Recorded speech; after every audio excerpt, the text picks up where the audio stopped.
Well, that's the big question. I mean, I suppose in the best of all possible worlds, we would somehow be able to regulate these huge disseminators of information so that they would only disseminate the truth. But if right now I was told I could draw up the regulations, I could do whatever I wanted, I would not even know where to start. It is really difficult because we ultimately have to decide that somebody gets to make those decisions as to what gets on and what doesn't, and that could presumably get us back to the oligopoly of communicators that we had before.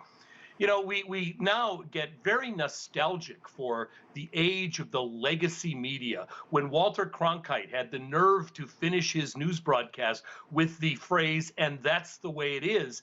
And basically, we all believe that. If it got to Cronkite, no matter where we were, the evening news was the truth.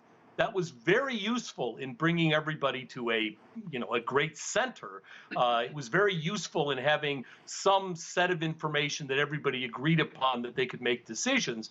But we also have to remember back then that essentially three television networks were the only voices that were getting to that large audience, and many, many other voices were silenced. Now we have an almost infinite number of voices that are no longer silenced. Good to give other people voices besides the very specific powers that were the major television networks and newspapers. But that blessing has come with a curse, which is this environment where we're in now, where there is no place that people agree on, where we can even start a conversation, where we're left in almost a rational sense of chaos. And that curse may be the downfall of us all. And there's also another dilemma, isn't there, Bob? Because should regulations be imposed on these platforms? Because organizations like Facebook, like Instagram, they say, look, we understand what the problem is, and we can self-regulate.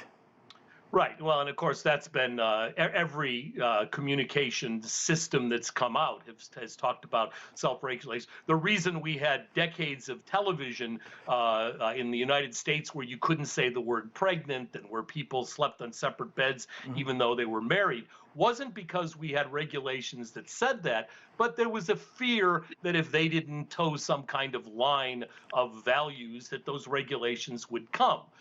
So in fact, many of those media did self-regulate, sometimes to the point of ridiculousness out of a fear of more official types of regulation. Again, that issue of do we need some sort of regulation? Well, of course, in the most extreme cases, we do regulate. We've got issues with regards to, let's say, child pornography or blatant hate speech and that kind of thing. Those are easy enough to say that some kind of regulation is necessary and, in fact, already engaged. It's that really, really, really large middle space that is a lot more difficult to come up with any kind of rational model as to how we would go about doing it.